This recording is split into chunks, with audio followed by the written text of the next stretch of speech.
In this video, I'm going to show you how to replace the valve cover gaskets with the spark plug tube seals and all the grommets for the mounting hardware on this Ford Flex with a 3.5 liter naturally aspirated engine. Let's get started.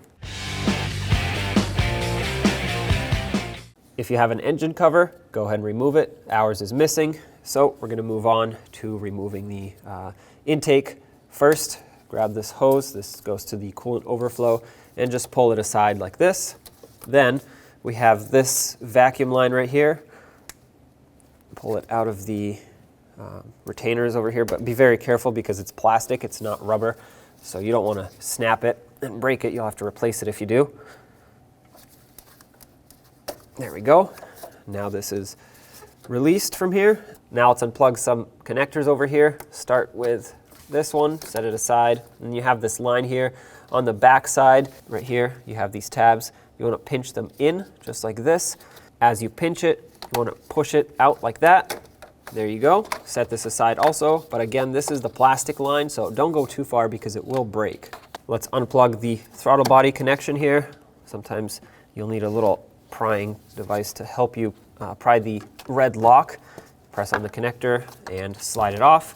Now release the clamp that holds this intake tubing onto the throttle body. Make sure it moves. If you can't pull it off, probably needs to be unthreaded a little more. Okay, leave it just like this. Follow the intake further and you'll see that this hose for the PCV is connected to it, or this line. Move this clip back and forward, kind of like this. It should hold it in the unlocked position so you can pull this off and just set it aside for now. Right over here, there's another clamp, 8mm socket also. Just loosen it up a little bit, unthread the bolt, and this should allow you to pull this assembly out of the way here.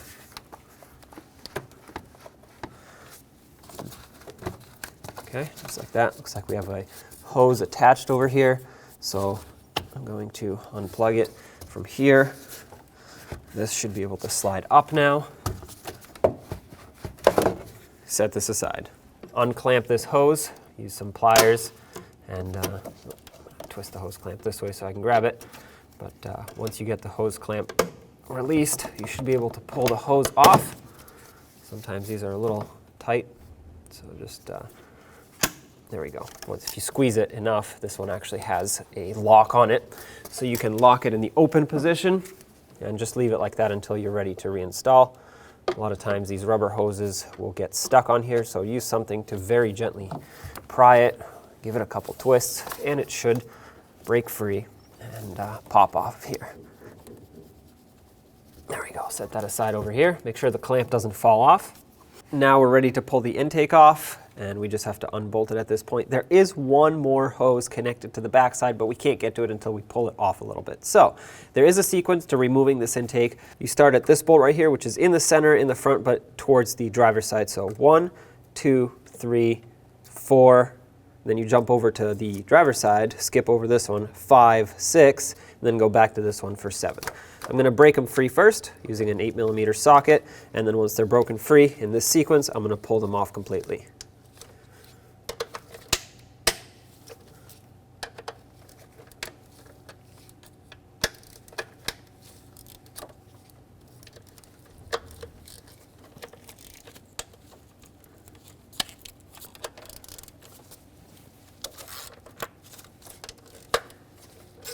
Okay, now let's remove the bolts completely. It's important to follow the sequence so that you don't potentially damage the intake. You don't want to crack it by accident. Okay, these don't come out, they stay in the intake.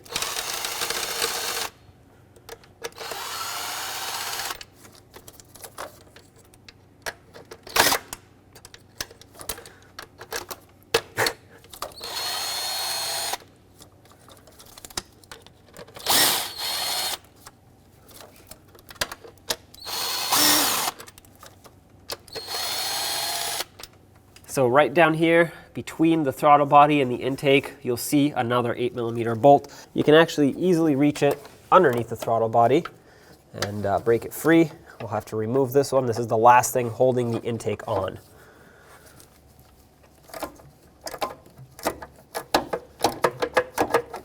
Okay, that's broken free.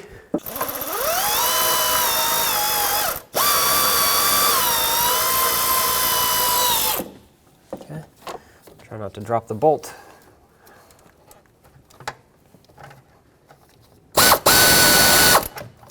At this point, the intake should be unbolted and ready to pull up and out. If you have a lot of debris here, I know I have some leaves here, but they're not here, they're underneath, so I'm not going to worry about them yet. If you do have a lot of debris, like I said, just blow it off or vacuum it at this point. We can pull the intake up, and you're going to have to get this wiring out of the way here. Looks like it's clipped onto the intake. Pry the retainer out. Slide the intake back a little bit, and that's only so you can clear these hoses, lines, and wires, and then slide it up and forward, but don't go too far because we still have this hose at the back here. And to disconnect that easily, just grab some pliers, pinch the hose clamp, squeeze it, slide it off, and then move the hose off of here. You can use pliers or a little prying tool to help you slide it off. Set this aside. Now with the upper intake off, we can access everything in the rear. I'm going to start by unplugging the connectors for the variable valve time solenoids. They have a little lock on them, this purple lock. You have to pry up and in at the same time. Sometimes it'll be a little stuck. There you go. Use something to pry up. Unplug this. Unclip the harness from the valve cover.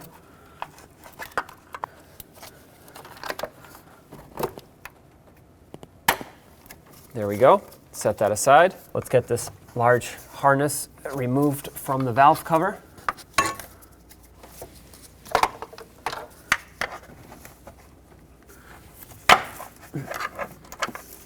Okay, there we go. We can push that off.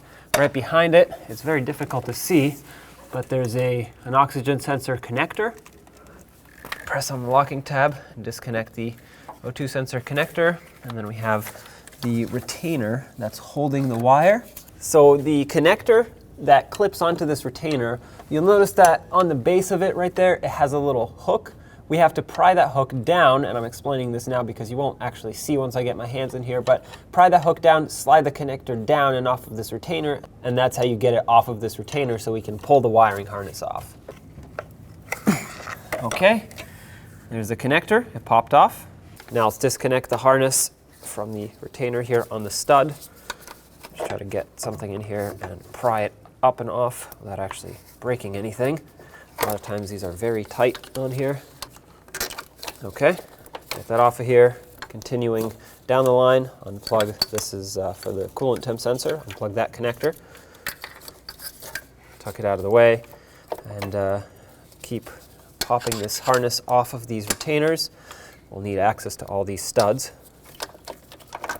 Just like this. Let's unplug the ignition coils, pry the locking tabs back a little bit, and then you can press the connector, get it off of here. Just do the same down the line. Be careful with these not to pry too hard or you'll break them. And this. Okay, with this off, you don't have to unplug the fuel injectors. You can if you want to, but you don't have to. You can just get this off of here and this off of the back here, and then we'll set the whole harness aside. Okay. There we go. Looks like there's one more retainer over here. Okay. This is the kind that slides over the stud. This harness is loose now. I'm gonna put it over this bracket so it can be out of our way. You don't have to, but you can unplug the fuel injectors so you can set the whole harness to the side like this. You still can't go very far with it, but at least you can get this part out of your way and have a clear shot at the valve cover. Twist this hose a little bit so we can get to the clamp better. Grab it with pliers and slide it up and off. Just like this. Pull the hose off and set it aside. Now we have to remove the 3 ignition coils. Use an 8mm socket.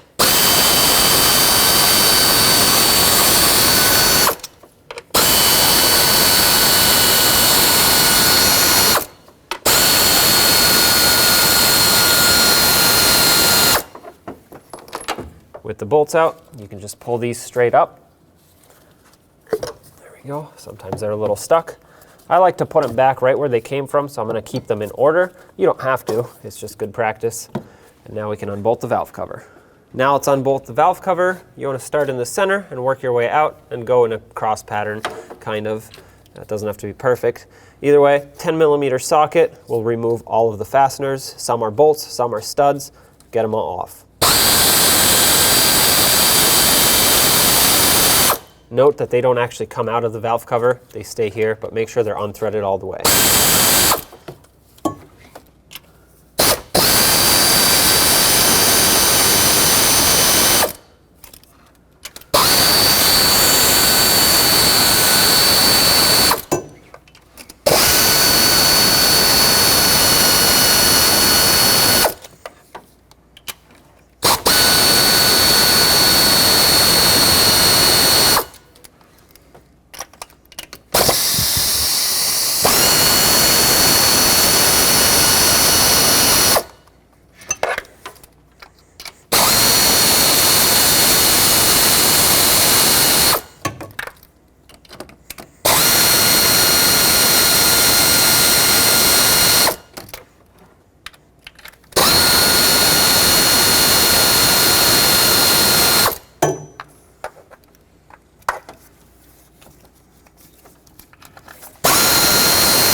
One more bolt is all the way in the middle on the left side.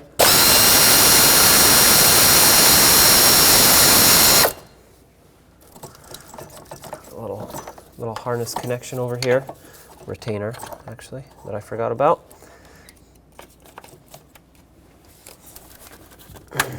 Now with that off, we can lift the valve cover up. It's not going to slide right off because first of all, it's going to be somewhat stuck on here. Second of all, we have spark plug tube seals and the seals that go around the VVT solenoids. All of these need to slide straight up before the valve cover actually breaks free.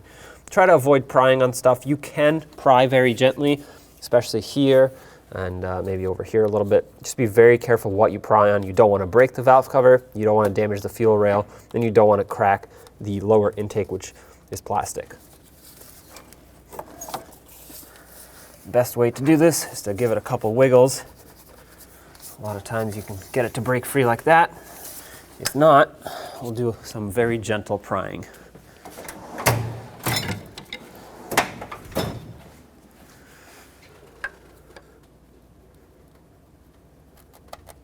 Okay, there we go. That corner broke free. Let's try over here. Yep, perfect. Over here, they don't give you much to pry on.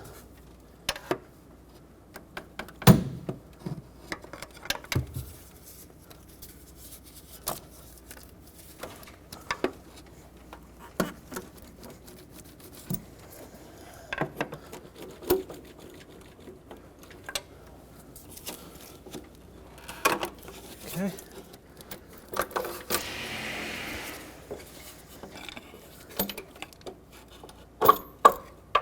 Very gentle again. You don't want to break anything. And if you have a lot of debris here, make sure you clean it up first. Should have mentioned that. My vehicle is very clean here, so I don't need to worry about it. Get everything out of your way and slide the valve cover up and off. Now peel up the valve cover gasket. Get this all off of here. Set this aside. Next, we want to remove all these bolts with their grommets. I'll show you how to get the grommets out. Go around, take all of them out. I pulled out all of the studs. As you can see, there's a bolt here. There's also a bolt right here. I'm going to leave these in, the two of them. I'm going to swap the gaskets or the grommets on all of these studs, put them back in. Then I'll take the two bolts out so I can put them back exactly where they belong. On a lot of these studs, harnesses and other clips get attached to them, so it's important that they go back in the same location. If you want to just take these out, just make a note, maybe a little mark on here with a permanent marker of where the bolt goes. Now we have to punch out the grommets for the VVT solenoids. Take whatever you have that'll be able to punch this through, screwdriver, pry bar, whatever you have. Tap it down. There we go. Be very careful when you do this. You don't want to damage the plastic valve cover, but you want to first see if it'll break free and come out if you press right in the middle here. A lot of times they do, but also a lot of times it'll split like this. In that case, get right up on the edge here and tap it down. The reason I don't like to start that way is because if I don't have to do it, I don't. I don't want to damage the valve cover. There we go. And now we actually have to do the same exact thing for the 3 spark plug tube seals that sit along here.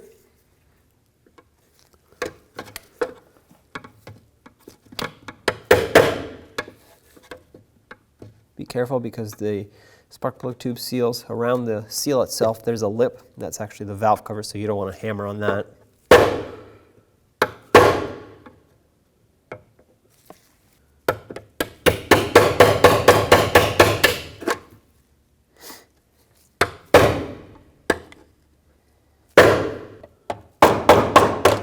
There we go. Be very careful. I switched to a screwdriver because it's not curved. I can get a lot closer to the edge and be more precise with it.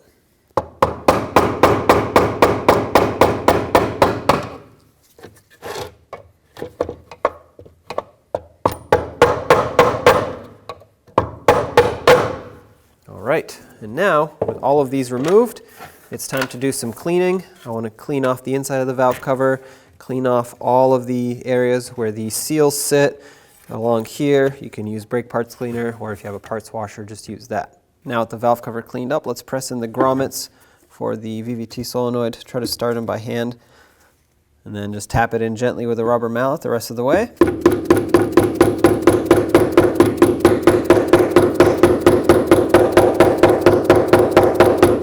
Go around to make sure it's even.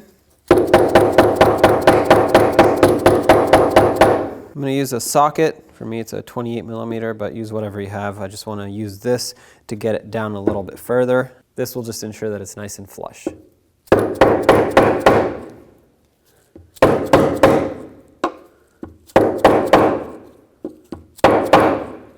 be very careful so you don't crack the valve cover.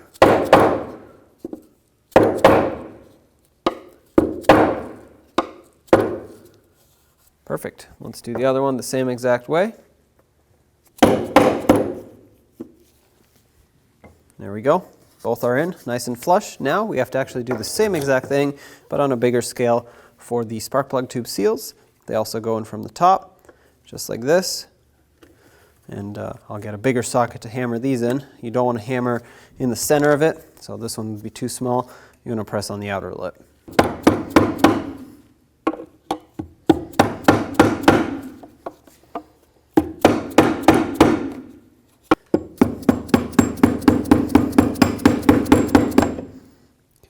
Make sure you go around so you can press it evenly.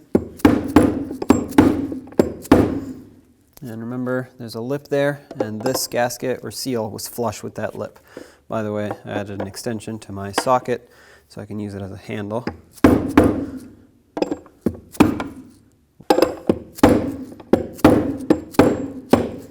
All right, this one's installed, nice and flush. We'll do the same to the 2 other ones. Now that we've installed all of these seals, just make sure all of them are nice and flush. If for some reason they are not, you can take that same socket that you used to install them, punch them back down. The socket, if you're using a 32 millimeter like mine, it'll slide right through the hole, and then put it back on and start over. Having said that, let's replace the grommets for these studs and the 2 bolts that are on this valve cover. The way to do that is you want to take a razor blade and cut right down the middle, just like this. Once you have it cut, split it open, peel it off. This is the easiest way to get these off. You can also slide it off and maybe pry it with a pick, a screwdriver, whatever you have, but if you have a razor blade, this will be the easiest way. Take the grommet, make sure it's facing with the larger part towards the larger seat here. Put it up against the stud, spray some brake parts cleaner in here, just a little bit. The reason I do that is because it lubricates it, but it does dry up really quickly after it's installed, so I don't have to worry about this soaking in oil for a long time and potentially swelling up. As you can see, the brake parts cleaner is already dry, and it made it so that I can slide the grommet on with ease. Now, let's do the same to all the other ones, and then I'll show you where to install them. To install these, simply slide it down and press it. They're not going to lock in very tight, but they're going to lock in enough to where it's not going to fall down. Do the same to all of them. The bolt goes in. If you're looking at the valve cover this way, the bolt goes here. I marked it.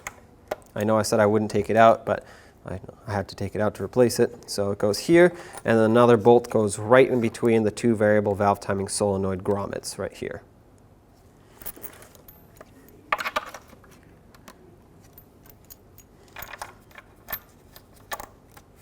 All right, flip it over, and let's install the main gasket that goes around the valve cover. When it comes to putting on this main gasket here, obviously you will be provided with two of them, but only one will fit, because if you put on the wrong one and you just lay it down like this, as you can see, this one follows the shape of the valve cover perfectly, almost like it's ready to fall into place. Well, if you have the wrong side on, it's not going to do this. It's going to be slightly off, so just get the other one and make sure you put it on.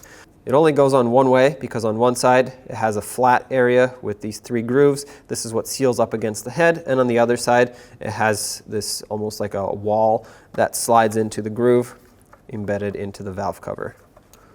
So once you have that lined up and situated, place it in and press it until it locks down all the way. It's not going to go down 100%. As you can see, a little bit of it still sticks up. But these tabs right here will allow it to be locked in place as much as possible so that when you do flip it over and install it on the engine, it doesn't fall down. And as you do this, just make sure you don't pull on it and stretch it. If you have to do that, most likely you might have the wrong side. So it should fall into place perfectly. Make sure all of it is pressed down evenly. And now we can install this on the engine. Now before the valve cover goes on, we have to clean up the surface of the block here, or the head. This is very clean actually, but there is some corrosion and debris built up around where the gasket goes, and I don't want this potentially getting under the gasket as we slide it on. Also, in this area right here, where the head and the timing cover are split, there is some existing RTV which we'll have to scrape off. I recommend a razor blade because you can easily peel it off like this, get it nice and clean. Try not to scrape anything into the engine. If a little bit falls down, it's not the end of the world, but obviously try to avoid it. Scrape away from the engine, just like this. It's never going to look perfect, but you do want to clean it up the best you can, get all this debris off. And using a razor blade, in my opinion, is the easiest way to do it because you can scrape it flat, it's not going to damage the surface, and you have the ability to scrape away from the inside of the engine. So just go around and do the whole surface like this. I have a rag with some brake parts cleaner here. I'm going to degrease the surface. It's important that no oil is here, especially right here where we scraped off the old RTV. We're going to put on some new RTV. It's important that you don't put too much. I'll show you exactly how much to put, but make sure the whole surface around the valve cover is degreased. You'll have another spot with RTV symmetrical to this one on the back side right here where it's a little more difficult to see. Basically, it's right where the timing cover meets the head. Now with all of it degreased, grab some RTV, and I'm using black because it's oil resistant. Put a little bit on, just about this much. You don't need more than this. Any more than this will squish out. On the outside is not a big deal, but you don't want it to get inside the engine. Do the same on the back side here. When you install your valve cover, make sure the gasket isn't falling off. Take the valve cover, slide it on. Be very careful so you don't pinch the gasket or cause it to fall off. Line it up the best you can. Something's getting caught here. There's a wiring harness back here. Make sure that's not getting caught. And I'm going to feel around to make sure the gasket around the perimeter is still secured and attached to the valve cover, which it is for me. And at this point, you just have to line up the VVT solenoids here. They do move around a little bit, and that's going to help you line them up, but they still need some persuasion. So push this down. Do the same around the spark plug tube seals. And once one or more of the mounting hardware lines up, thread these on. I'm going to start all of them in by hand before I tighten any of them, and then I'm going to snug them up, going from the center out, then we'll come back and torque them. Let's snug these up. Okay, as soon as the valve cover starts going down, that's where I'm going to stop. Like I said, I'm just bringing these down nice and bottomed out, but then we'll come back and torque them.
Now let's torque the valve cover down. The torque sequence is starting from the outermost bolts towards the inner ones. You want to start on the rear passenger side on this corner, cut across to the front driver's side, then across to this one, and so on and so forth, going across pattern. The torque is 89 inch-pounds, which converts to 7.4 foot-pounds. If you don't have a torque wrench that can go that low, or for some reason doesn't fit in here, just make them nice and snug with a 1/4 inch ratchet. 7.4 foot-pounds is not a lot.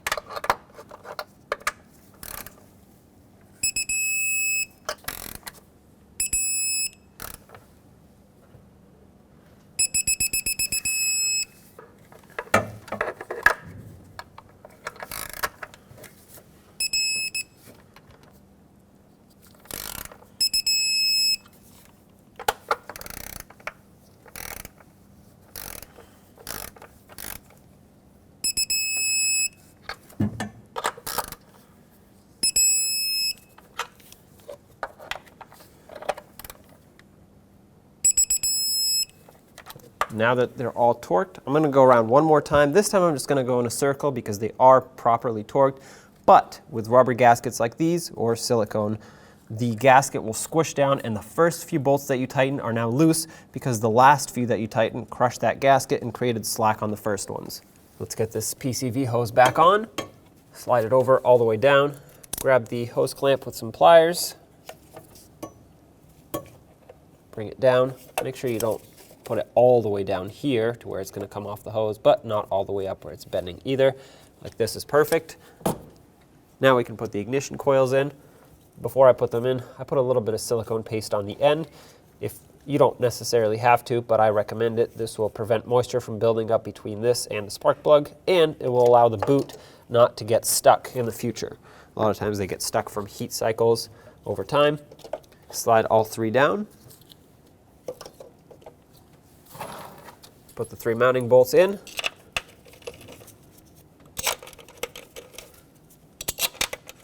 And let's snug them up. Make sure they're nice and tight. Once they bottom out, give them about 1/8 of a turn. That should be plenty tight.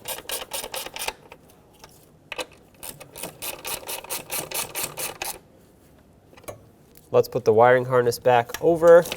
Try to line it up the best you can here. Had several areas where it was locked in, especially on the back side of the valve cover. It locked in here with this, just like this. On the studs, it had these retainers that slip over and lock in, as well as back here. On the front, I'm going to connect the connectors as I go. So I'll put the ignition coils on, lock them all down. I'll put the injectors in. Make sure these click.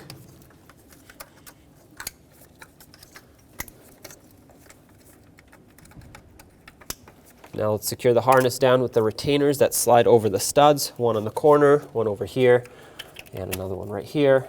This connector is for the coolant temp sensor that we unplugged. Plug that back in, set it down and out of the way. Follow the harness along. Over here you'll see another tab that secures it here. And don't forget to plug in the VVT solenoids. You can't really mix them up because one wire is shorter than the other. So as long as you secure it here, they won't reach to the wrong one. Now let's put the O2 sensor in, which is all the way at the back here. Make sure it clicks. This was supposed to be secured here, but unfortunately my retainer broke, so I can't resecure it. But it is out of the way of everything, so that's good. Now let's get the upper intake on. Make sure all the gaskets are still in position. Mine are. Before we completely put it on, we need to reattach this hose at the back here. It'll be a lot easier to do it now rather than after this is already in. So make sure it's bottomed out completely.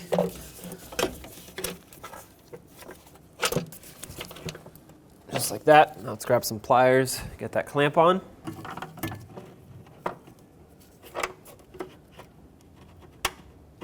Position it right about where it was before. Now we can line up the rest of the intake with the lower intake. Make sure you don't pinch any wires or hoses in here. Get these out of the way. There we go.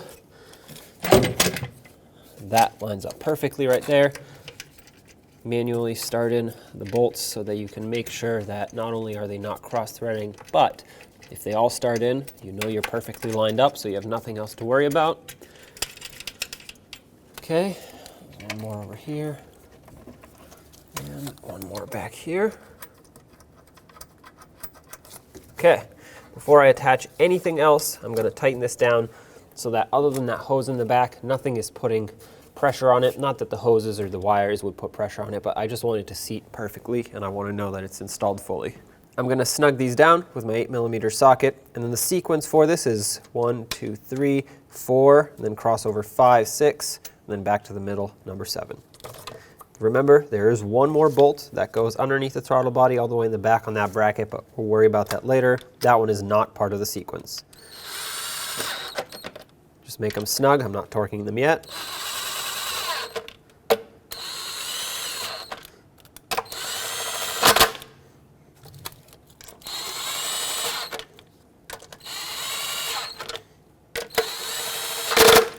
Double check the first few.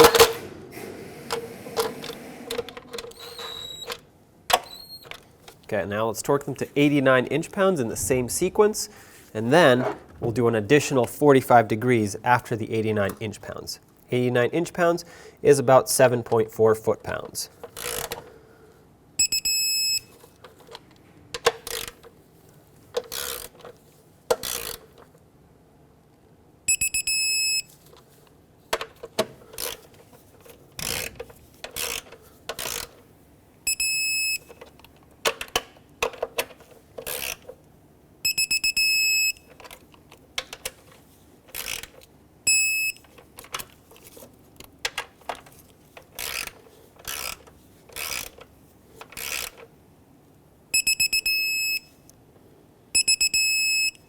That's 89 inch-pounds for all of them, but I will go over it again because as with all rubber gaskets, the first few might loosen up as you tighten the last few. And because we have degrees involved to finish torquing them, you want to make sure that your base torque, which is a foot-pound number, is correct.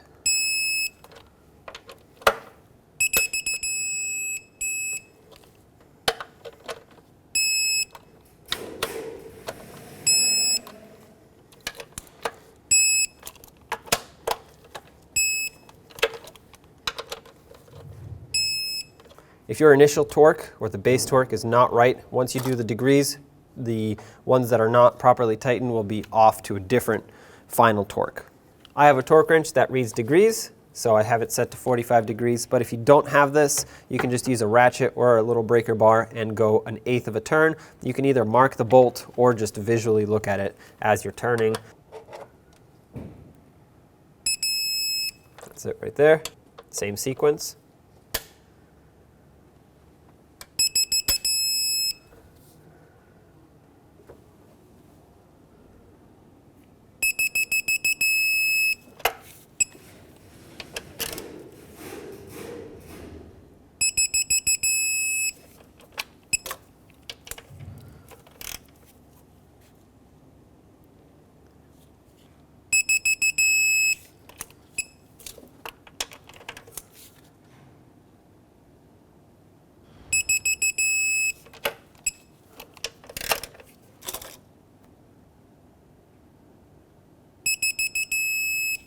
At this point, they're all torqued. You don't want to touch the bolts anymore. If you doubt yourself, you're going to have to loosen them up and start all over again. If you continue tightening or even loosening at this point, you completely ruin the procedure that we just did, and the final torque will be out of spec. Underneath the throttle body, if you follow it, it's very difficult to see, but there's going to be that bracket that had a bolt going through it. We removed it with an extension, slide that bolt in, get this started, bottomed out, and tightened down.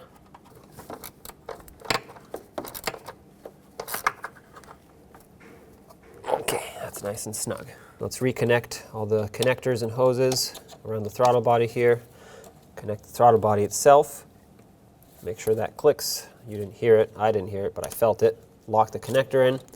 Now let's put this hose back on this valve here. Lock it down and connect the electrical connector for it. Make sure that clicks. Next we had a vacuum hose over here. Slide that over, bottom it out all the way. Let's get this clamp back on here. Lock that hose on. This was just pointed down over here. This coolant hose that goes across was secured on these plastic retainers, and then this vacuum line, actually it's just a plastic line, secures itself onto the retainers on the fuel rail. Let's put the air intake duct back. Slide it over the air filter housing, and make sure that on the bottom this lip doesn't roll over. You want it to seat on the housing, just like this. There we go, press it on all the way. Now, on this side, put it over the throttle body. Once again, make sure it seats.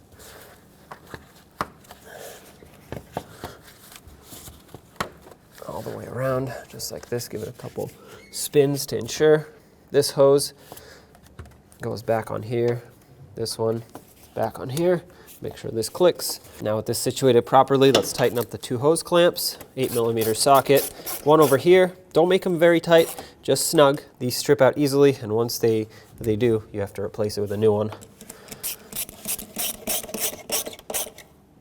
Just like that. Perfect. Now if you had an engine cover, you'd put it back on. It goes onto these grommets here, but ours is missing, so we don't have anything to put back on.